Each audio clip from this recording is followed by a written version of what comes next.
the England side coming into the field. Yardley leading them, and here's Tom Dollery, Jim Laker, Dennis Compton and Douglas Wright of Kent at the end.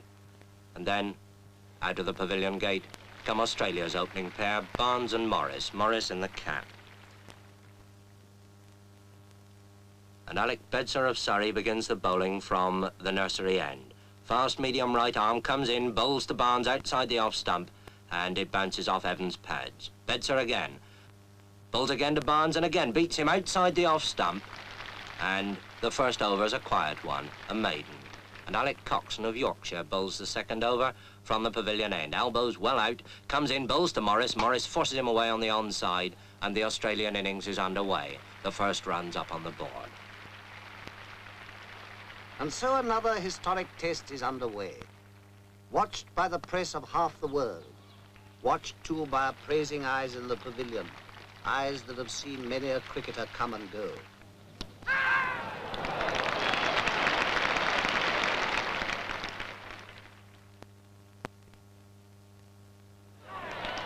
Australia's innings has come to a close.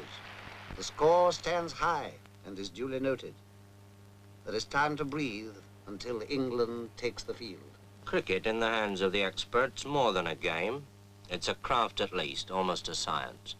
Let's ask an expert, Bert Rhodes of Derbyshire, to bowl us a leg break on this demonstration wicket. Now, there's the spinning finger, the third one, see, cuddled close against the seam. It comes up. Now, this is the perfect leg break. Watch where it pitches. Just outside the line of the leg stump, and it turns enough to beat the off stump. And now, the orthodox, the natural break, spun off that index finger, the off break. And this pitches, watch it, outside the line of the off stump, and it beats the leg stump. Now that's the right arm bowler's orthodox weapon. Let's see how the batsman copes with it. As the ball comes down to him, turning into him, well, all right, he just lets it hit the bat. And that's why short-leg fieldsmen were born. Well, perhaps attack's the best method of defense.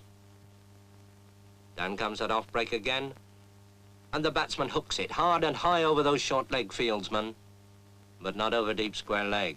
There is a way of doing it, of course, over the ball as it moves into you, and push it away along the ground as Edrich does this ball from Lindwall, playing it to Barnes. When England are 27 for 1, which is nothing for Englishmen to be very happy about, and Ray Lindwall is bowling at full speed to Hutton. That ball's well up to him, and he pushes it away past mid-off for a comfortable 2. Bradman moves round those hungry Australian slip fieldsmen, and Lindwall, in one of the finest spells of fast bowling seen in England since Larwood, bowls again, this time to Edrich, and Edrich pushes him away out into the covers, quite safely.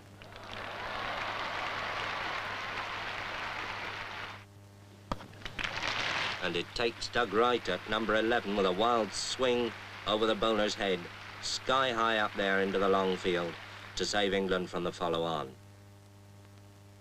And Ray Lindwall, with 4 wickets already in the match, bowls again from the pavilion end, and bowls Alec Bedser. And England are all out for 215, 135 behind Australia on the first innings. But now Australia have started their second innings. Bedser bowls to Barnes, his in-swinger, and Barnes puts it away, down to long leg. Round comes Hutton, fielding at long leg, and there's that quick low throw to Godfrey Evans.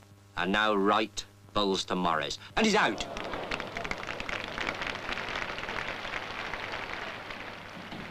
When a wicket falls or a hit is made, those behind the scenes spring into action.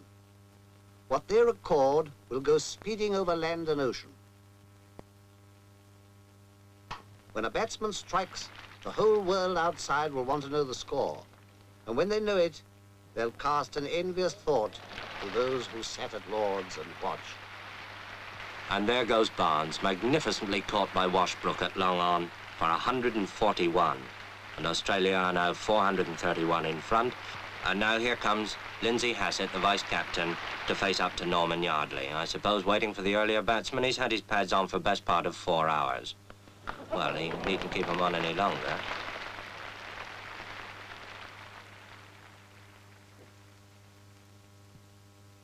Meanwhile, the Don bats on. Don Bradman, on his last Test tour and playing his last Test innings at Lord's. Don Bradman, the pride of Australia and the despair of England. But whichever side one favours, who can but acclaim a master?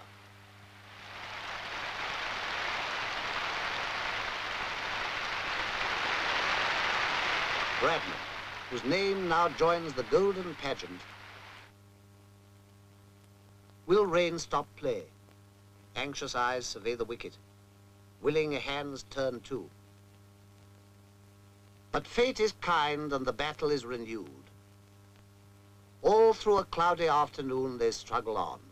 The English batsman extra careful, heavily conscious of each wicket as it falls. England want 596 to win, and Hutton's out for 13, and England 42 for 1 wicket. And now Toshak bowls to Edrich. Ian Johnson catches him at first slip. Edrich is out. England 52 for 2 wickets, and in trouble. Everything depends on the man who now comes out of the pavilion.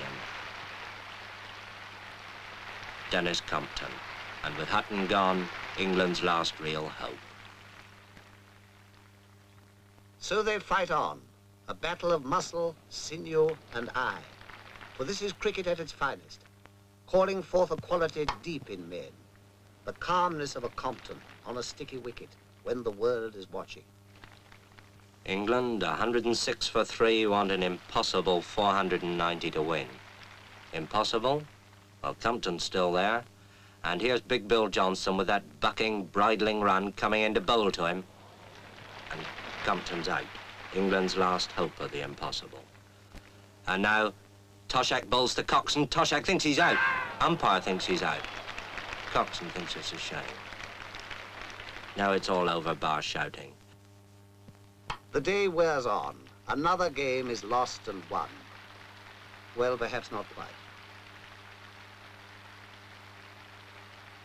Defeat has come to England, and to Australia, victory. Australia takes the Ashes.